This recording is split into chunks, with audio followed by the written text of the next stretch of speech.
Right, hello, greetings. Shalom, salam. It's wonderful to be here. Today is February the 16th. It's Sunday, it's my normal day of fasting to try and get some sanity back into the world, both as a Druid and a follower of non-violence, the tradition of Gandhi, and the Druid idea was that you fasted to get justice. There was a technical name for it, which is in my Encyclopedia of Druid Studies that I'm about to publish in the next 24 hours, I hope, or next day or two, which you'll find on my website soon. That's taken me 2 years of very detailed research into the nature of Druidry, and it's a very interesting tradition, the ancient Celtic tribes of Europe, not just throughout the entire British Isles, but also throughout Gaul, large parts of Europe, Switzerland, Austria, Belgium, northern Spain, parts of the Pyrenees, were all under Celtic tribes for many, many centuries, going right back actually to prehistory. And the one thing we know about the Druids is they were sworn to peace, non-violence and truth. They were like the Buddhist or Jains of ancient Europe, and as coordinator of the Druid peace order, my mission and work for the last 10 years has been to rejuvenate that tradition. Later, much later, the Druids go back to the Paleolithic tribes of the Magdalenian culture that built the Lascaux caves, did all the amazing art on the walls and so on. According to my researchers, I've spent 20 years working on this. Anyway, it's all in the encyclopedia, which I'm announcing today. It's a labour of love, and I've done it because I'm also the Peace Druid of the Council of British Druid Orders, and that's led me to meet many very interesting Druids over the years. And now in Europe, we're launching the European Council of Druids, and we're having our next annual meeting in Austria again, so there's an active Druid group there. So it's all very exciting, and the one thing we know about the Druids, we know several things. They appointed the kings and queens of the tribes of the Celts. They held them to account according to the moral law. And at Tara, there was an assembly of Druids. Now, a lot of them later adopted Christianity, but it didn't stop their function. They accepted Christianity because to them Christ was like an arch-Druid, according to account the wicked rulers of his day, the Roman emperors. Tiberius was on the throne, an absolutely gruesome man, but he was succeeded by Caligula, even worse. There was a sequence of horrendous, morally completely diabolic characters in the secular power world of Rome, and Jesus stood up against them.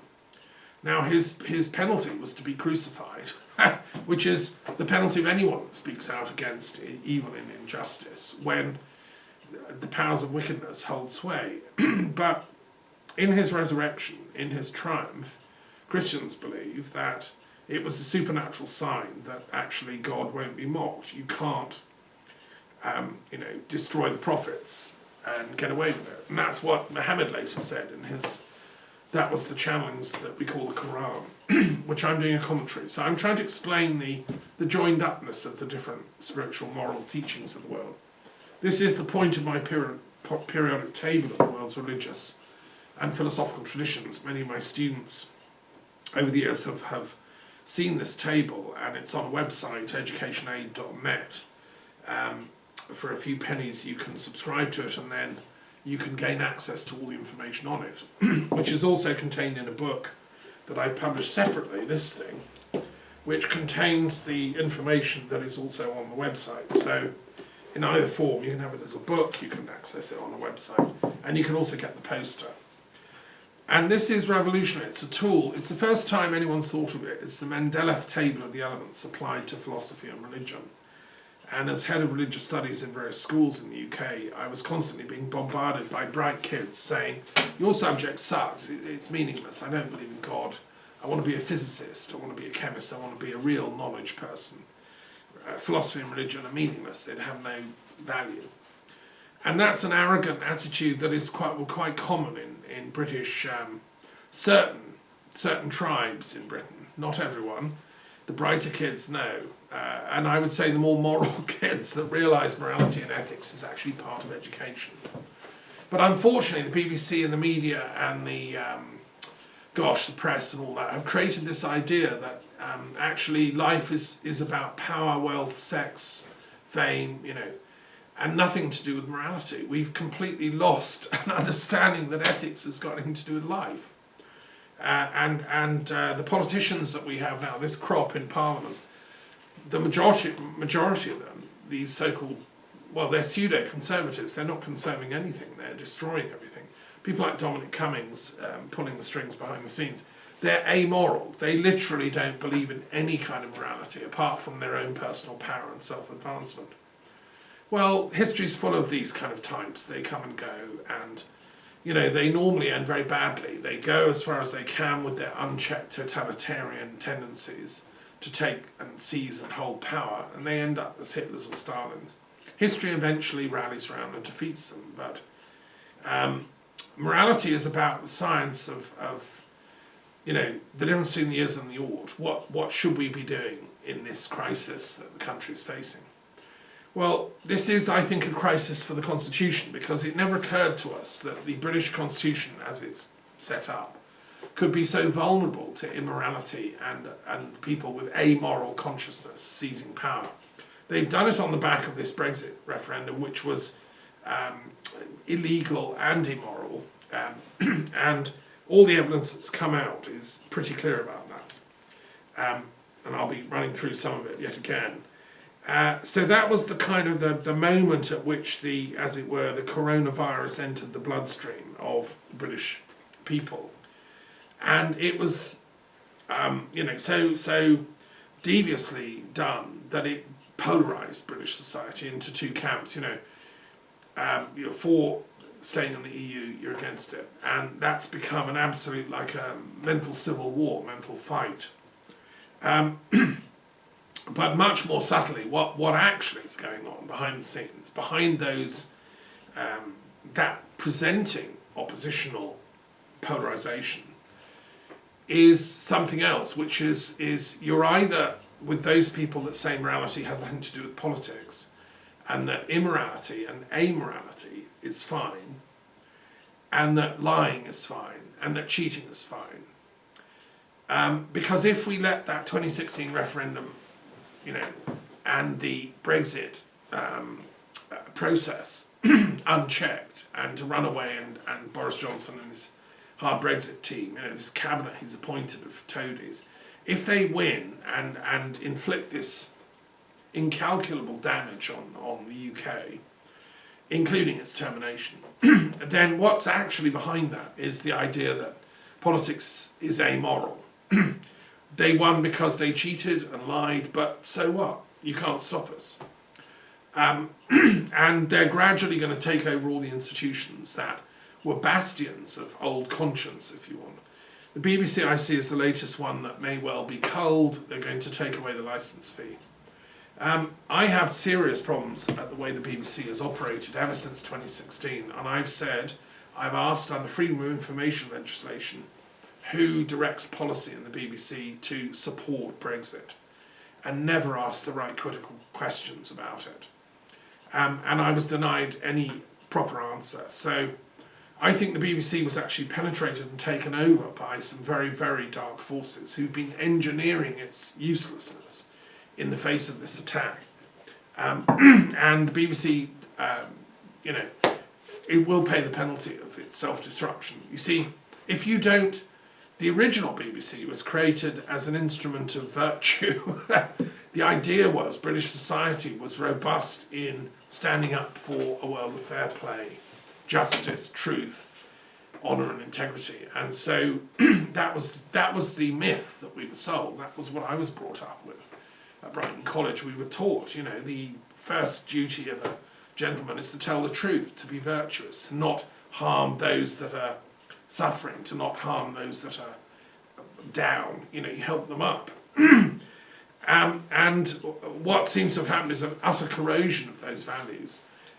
It's not just the BBC, but many other institutions are tumbling like flies under this amorality concept.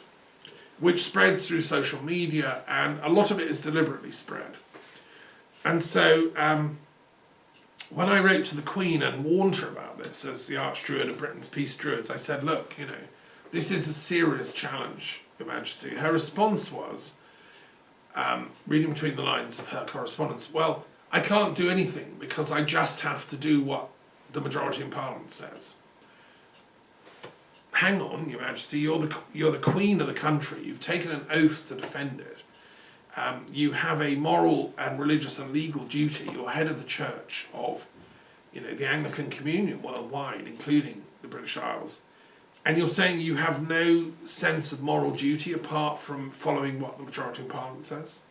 This is such a false idea. Now, if she's been told that by her constitutional experts, as I suspect, then it's misinformation she's been given. Total, absolute lies, actually. She actually has a constitutional duty to stand up against evil and corruption.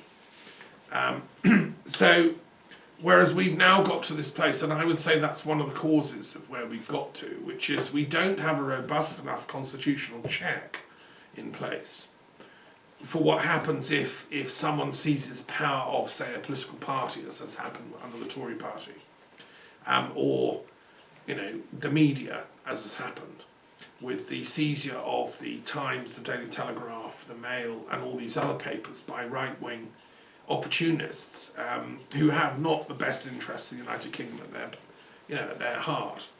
So it's a constitutional crisis we're facing, and it's to do with this idea of moral neutrality, that justice, in this view, is being indifferent in the struggle between good and evil.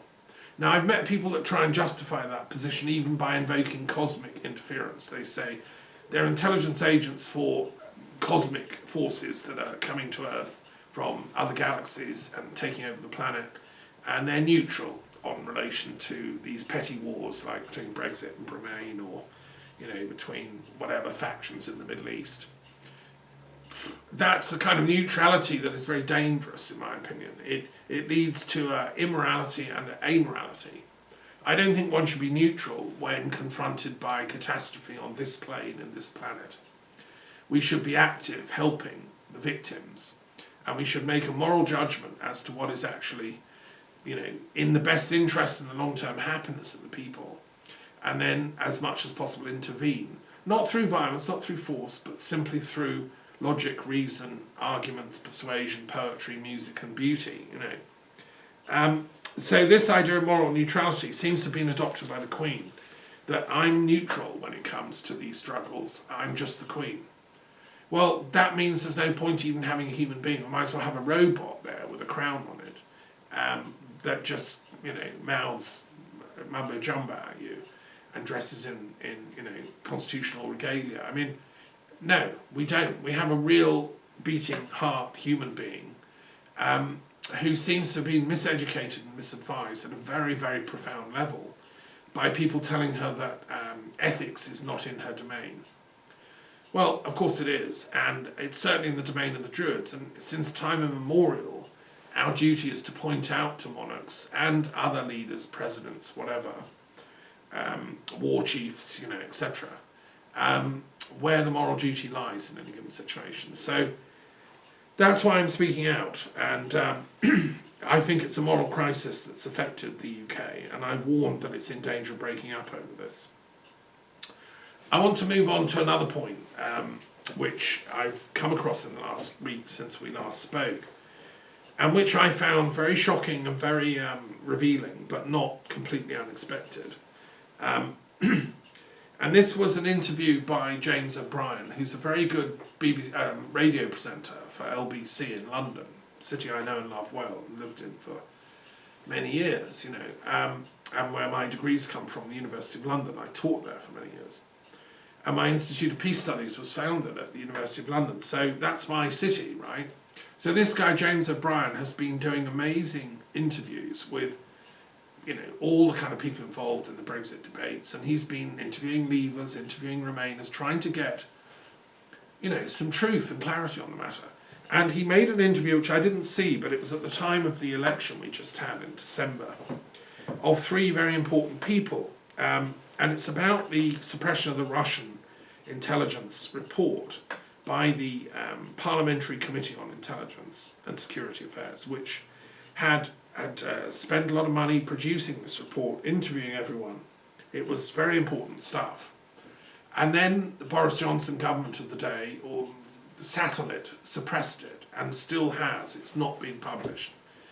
Now, we all find this shocking, and most of us realised, and do realise, that the reason it wasn't published then, and probably never will be as long as Boris Johnson's in power, is that it would have probably brought his government down, or certainly have revealed the extent to which his cronies, and his ideology within the Conservative Party have been hijacked and bought and silenced by Russian money and Russian influence.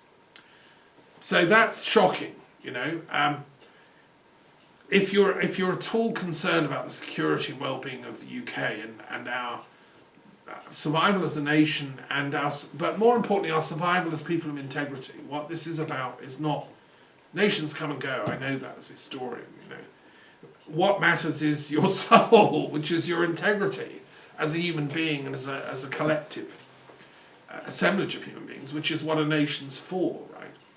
If a nation ceases to be a vehicle for the advancement of virtue and morality in the world on the bigger picture, like Nazi Germany did, then it falls, right? Or fascist Italy or whatever, and it then is reborn with a new vision of actual morality. So in Italy's case, the liberal tradition of Croce, the idea, as Hegel said, that to be a good Italian is to be a good person, not to be... And that's the primary duty of a good Italian, is to be a good person, not to be a nationalist who rounds up Jews and kills them or ships them off to Germany, who puts their nation first. No, it's to be a good person first. And good Germans reassembled and gathered after the catastrophe of Nazism and re-pledged to morality, which is why the German government set up the Goethe Institute to represent the best of German cultural and intellectual life abroad, right?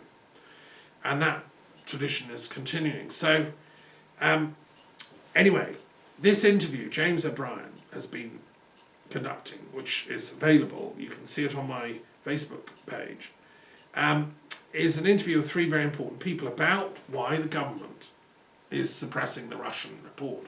Now this is still relevant, this is dynamite, because it's still being repressed, right? So although this was recorded a few weeks ago, if you've not read or listened to this, please, at the end of my talk, if you have time, immediately go and listen to it.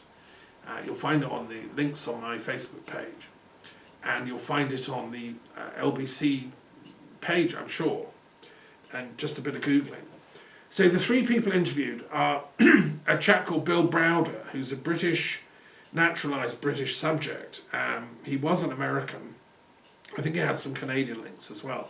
He worked at very high level in finance, in liberal early days of the Russian experiment with capitalism, and he's a lawyer. He's a high finance kind of guy who was involved with some of the privatization stuff, and so far as I'm aware, was advising Russian companies, some of the gas and oil companies and so on business practice. And he discovered at a certain point in this work that the Russians weren't playing by normal rules. And he discovered, and his lawyer discovered, that they had actually done some pretty dark stuff involving corruption at a very, very high level, reaching all the way up to Putin, and involving millions, I think hundreds of millions of dollars. Listen to the discussion to find out the details of it.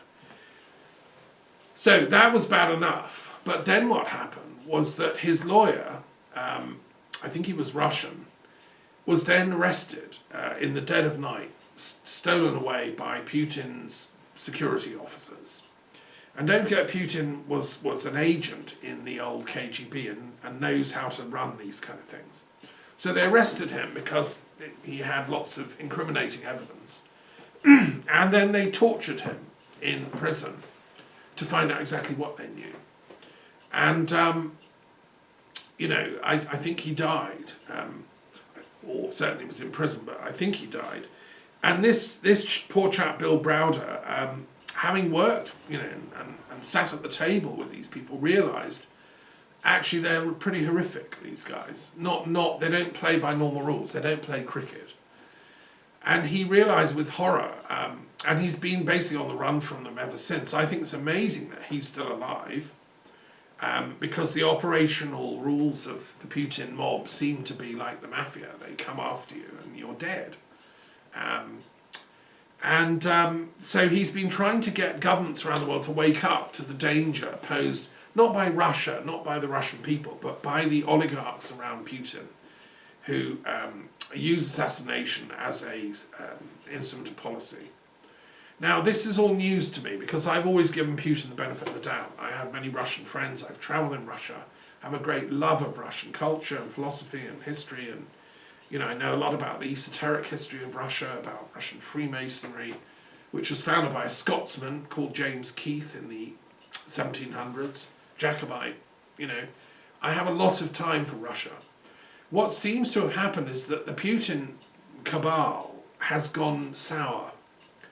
And I say this with great shame and sorrow because, like many other people, I believed in the propaganda that Putin was good for Russia, he was doing a good thing. But it seems, and like everybody, he's probably a mixture of light and dark. I know he believes in the Orthodox faith of Christianity, but the trouble is, you see, the Orthodox faith of Christianity in Russia, Russian Orthodoxy, also has a double edge to it.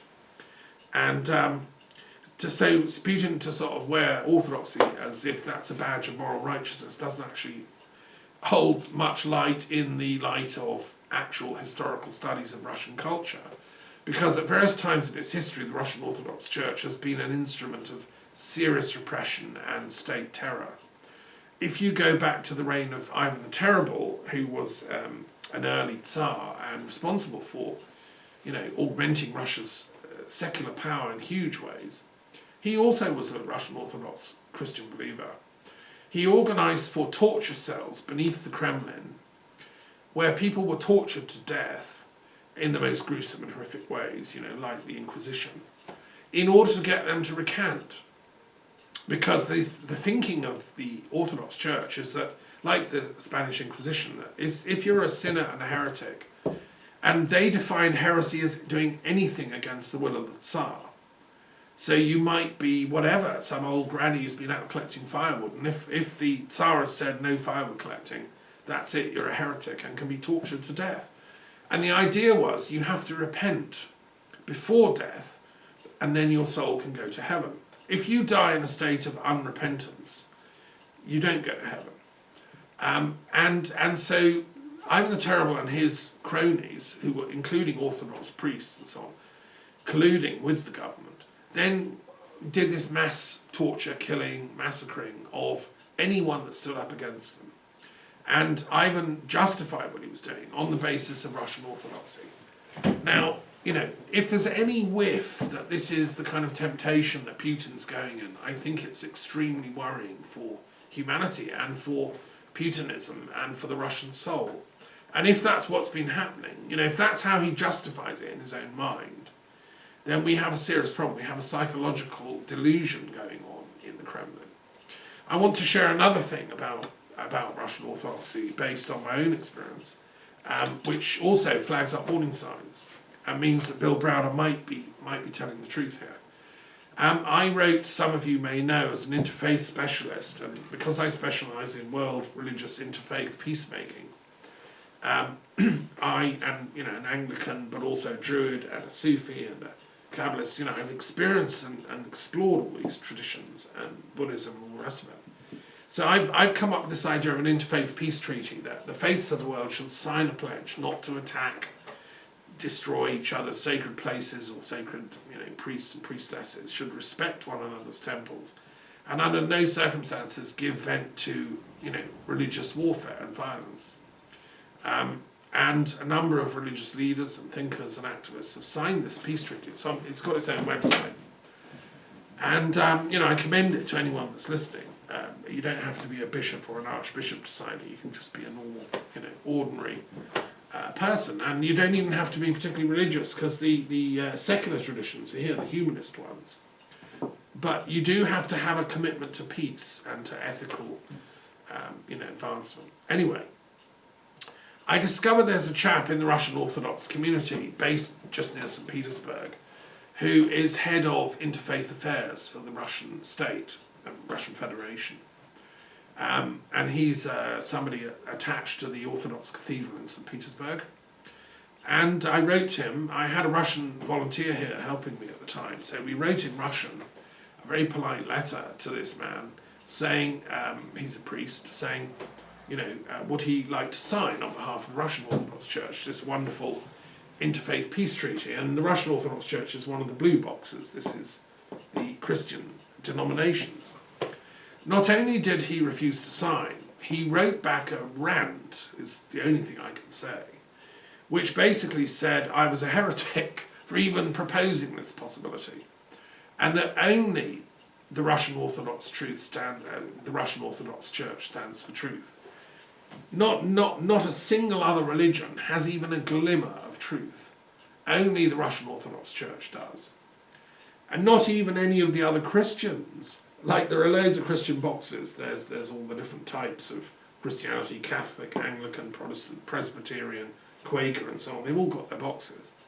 Well, no, all of those are heretics, he said.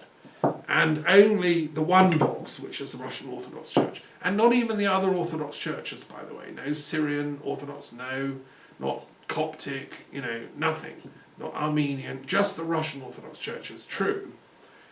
And therefore, no, he wouldn't sign it. But not only that, he more or less declared war on the whole project.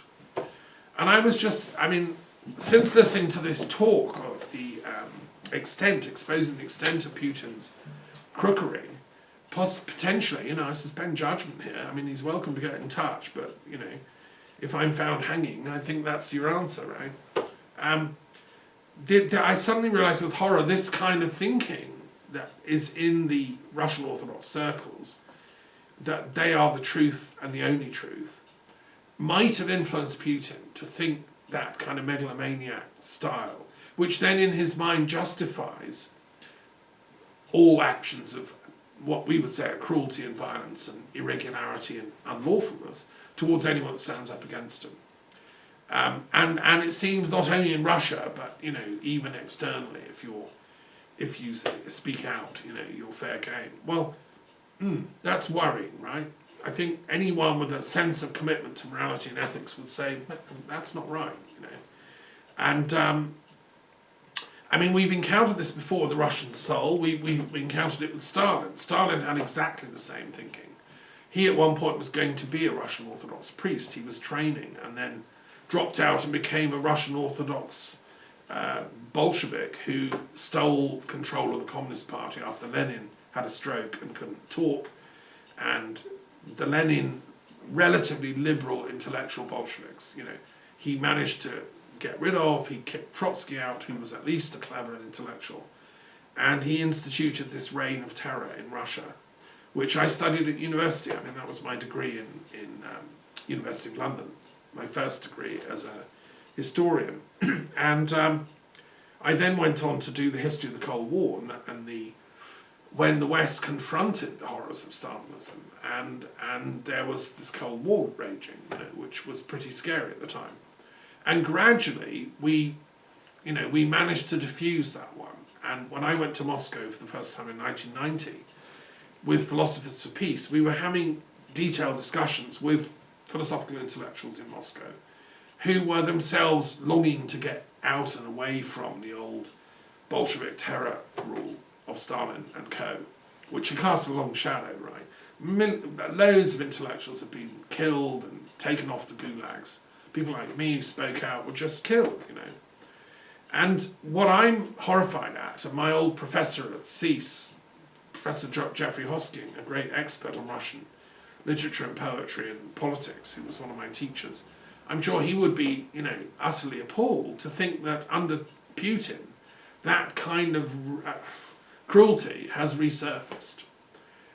I hope it's not true. I hope this guy Bill Browder, there's some other explanation. I hope, but the evidence is not looking good. And I think the British state and the British people need to wake up to the possibility that we've got a serious problem. Because the other person being interviewed was a Labour MP called Dr. Ian Lucas. And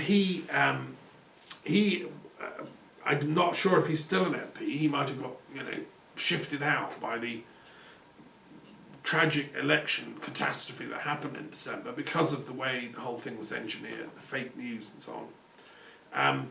He was an old school Labour chap who was obviously speaking out from a very worried place because he'd been at that time on the DCMS committee, which has oversight of the Department of Culture, Media and Sport in the UK Parliament. And they had done their own report into Russian interference in the British electoral process and democracy and so on. Now this, as he points out, nobody knows about this. It's not public knowledge, and yet the report is on the parliamentary website, apparently. And they had discovered the shocking extent to which Putin's intelligence agents have indeed penetrated British democratic institutions and cultural institutions. And so he knows the problem, right? And he was being asked by James O'Brien, well, why is the other committee, the Intelligence Committee, why are they sitting on it? Why aren't they publishing it? And Lucas said, well, I don't know, I keep getting up in Parliament and asking. This shouldn't be a matter of any party, it shouldn't be about, this is a matter of vital interest to the UK and Parliament, which is supposed to have oversight, and yet it's being prevented from accessing. And so what he says is incredibly important. Listen to it. I'm just summarising. It's an hour-long conversation, right? And he says it should be published at the earliest possible convenience. But of course he says, look, Boris Johnson is deliberately sitting on it because all the evidence is that he, Dominic Cummings, Aaron Banks and the other people behind the Vote Leave and the Brexit campaign were influenced by, let's just put it like that, Russian state interests. And that was in creating Brexit to weaken the European Union, which has got the power to stand up against them.